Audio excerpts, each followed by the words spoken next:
Matius 26. Detik-detik terakhir ketika Tuhan Yesus mau ditangkap, firman Tuhan berkata, saudara, dia merasa takut, dia merasa gentar, dia merasa gelisah. Kenapa, saudara? Padahal Yesus itu adalah Tuhan. Tetapi saudara, saya mau kasih tahu, meskipun Yesus adalah Tuhan, Tuhan 100%, dia juga adalah manusia 100%. Makanya dia ada rasa sedih, ada rasa takut, ada rasa gelisah. Dia juga bisa merasakan seperti yang manusia rasakan. Ya. Dia merasa takut. Saudara, kemudian dia berkata kepada murid-muridnya, tunggulah kalian di sini, aku akan pergi berdoa. Itu di taman Getsemani, ya. Saudara, pada waktu Yesus berdoa, saudara tahu kata-kata apa yang dia sampaikan kepada Bapa.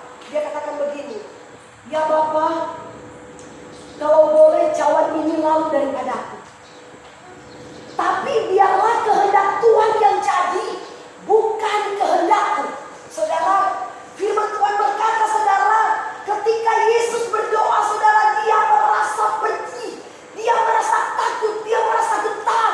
Bahkan dia berkata, Tuhan, kalau boleh cawan ini lalu daripadaku, tapi jangan sampai kehendakku yang jadi, tapi kehendak Tuhan yang jadi. Saudara, firman Tuhan berkata sampai 3 kali, ya.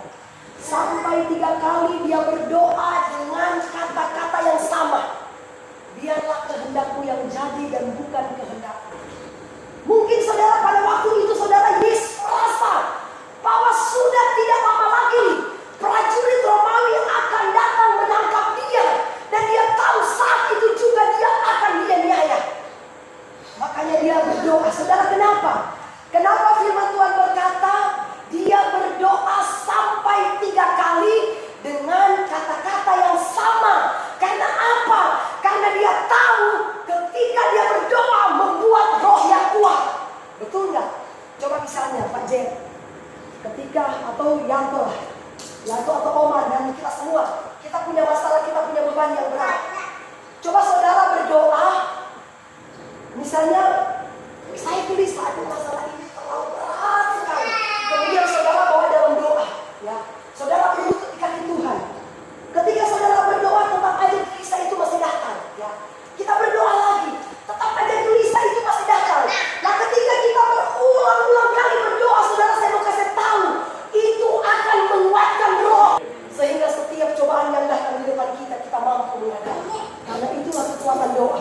Karena saya alami, saudara, ketika saya mengalami beban yang sangat berat, yang tidak mampu mungkin saya pikul, saya berdoa sampai berulang-ulang kali, saudara.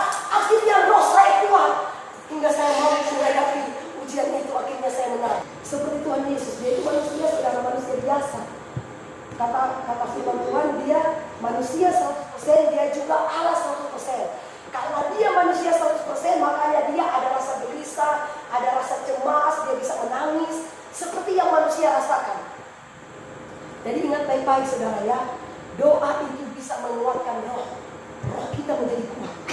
Akhirnya Yesus ketika dia baru selesai berdoa, betapa kecewanya hati Yesus. Pada waktu dia mau berdoa, dia bilang begini kepada murid-muridnya, tunggulah kalian di sini dan berjaga-jagalah kalian untuk aku. Karena dia tahu tidak lama lagi prajurit Romawi itu akan datang menangkap. Saudara, pada waktu Yesus selesai berdoa, dia mendapati murid-muridnya itu bukannya mereka berdoa merasakan penderitaan Yesus, malah mereka tidur santai. Haleluya. Akhirnya Yesus katakan begini, tidak bisakah kalian berjaga-jaga dalam 1 jam aja denganku? Berjaga-jagalah engkau dan berdoalah supaya engkau tidak jatuh ke dalam pencobaan. Cuma dengan berjaga-jaga dan berdoa, kita bisa dijauhkan dari berbagai macam pencobaan. Saudara, ketika Yesus ditangkap, saudara, dia dianiaya, dia dipukul sampai dia mati di kayu salib. Kelihatannya kok dia kalah, masa Yesus kok bisa mati? Dia kan bisa merubah orang Romawi itu, bisa nggak menyalibkan dia. Tetapi saudara, kata firman Tuhan, itu harus terjadi. Meskipun Yesus katakan, Tuhan, kalau boleh cawan ini lalu daripadaku, tapi biarlah kehendakku yang jadi, bukan kehendakku.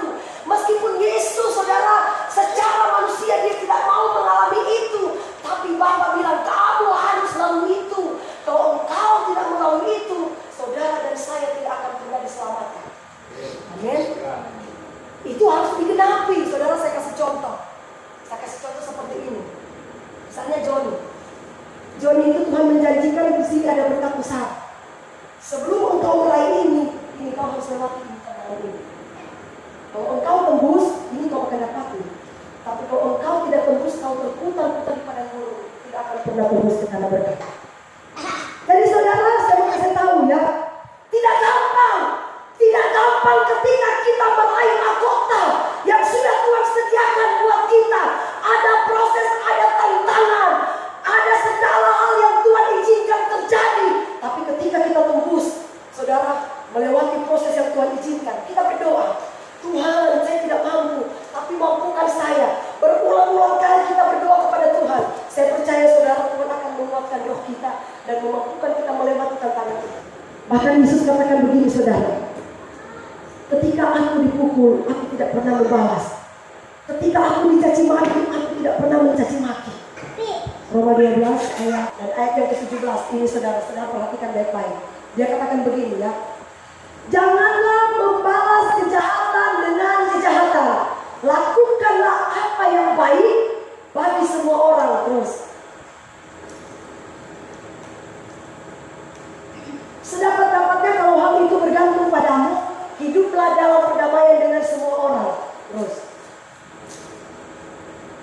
saudara-saudaraku yang kekasih, janganlah kamu sendiri menuntut pembalasan, tetapi berilah tempat kepada murka Allah, sebab ada tertulis, pembalasan itu adalah hakku, akulah yang akan menuntut pembalasan, firman Tuhan. Saudara, ya kenapa Tuhan Yesus ketika dia disalib, ketika dia dipukul, ketika dia dijatuh, sebenarnya saudara ada kesempatan untuk dia bisa membela diri. Saya tidak bersalah, dan bukan saya yang bersalah. Tetapi dia tidak pernah membela diri. Dia tetap diam. Walaupun dia ditanyakan oleh Pilatus, ditanyakan oleh imam-imam kepala pada waktu itu, dia tidak pernah menjawab. Karena dia tahu, walaupun mungkin dia menjawab, pasti toh tetap dia harus mengalami hal ini. Itu harus terjadi, saudara. Gak ada lagi pembelaan terhadap dirinya meskipun dia dipukul. Dan Yesus sudah memberikan contoh. Makanya dia katakan, jangan pernah kita membalas kejahatan dengan kejahatan, tapi balaslah kejahatan dengan kebaikan. Berikanlah kesempatan kepada murka Allah. Ketika saudara melakukan kebaikan kepada orang yang melakukan kejahatan, saudara, saya percaya Yesus adalah hakim yang adil, yang menghakimi dunia, saudara. Dialah yang akan membalas orang itu. Jadi jangan pernah kita yang membalas. Kita berikanlah kepada Tuhan yang membalasnya. Karena dia adalah hakim yang adil bagi hidup kita. Itu kata Tuhan, bukan kata saya, saudara. Ya, Tuhan adalah hakim yang adil. Kalau ada orang berbuat jahat terhadap kita, doakan dia. Saudara, saya biasa ya, saya tulis orang itu. Biasa kalau ada orang membenci, saya tulis orang itu, kemudian saya doakan, saya tumpang tangan. Lama-lama ini jadi baik sama saya. Artinya saudara, kita berikan kesempatan kepada Tuhan. Biarlah Tuhan yang membalas, saudara. Karena hanya Tuhan yang sanggup menjawab setiap hati umatnya untuk kembali kepadanya, menjadi orang yang berkenan kepada Tuhan. Itu kata Tuhan. Makanya di ayat ini katakan begini di Galatia. Jadi bagaimanakah sekarang? Adakah ku cari kesukaan manusia atau kesukaan Allah? Adakah ku coba berkenan kepada manusia? Sekiranya aku masih mau mencoba berkenan kepada manusia, maka aku bukanlah hamba Kristus.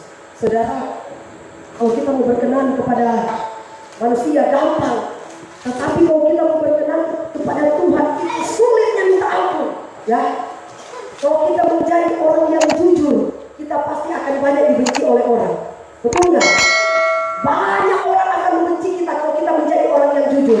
Tapi coba kalau kita menjadi orang yang tidak jujur, pasti kita banyak kawannya. Tetapi mari kita belajar, saudara. Kita melakukan sesuatu yang berkenan kepada Tuhan, bukan berkenan kepada manusia. Dan saya percaya ketika kita tembus, saudara, melalui proses-proses yang Tuhan izinkan, saya percaya tanda berkat sudah kita raih di depan saya. Amin. Haleluya. Segala pujian dan hormat hanya bagi Tuhan Yesus. Mari saudara sekalian kita bangkit berdiri. Kita akan menaikkan pujian.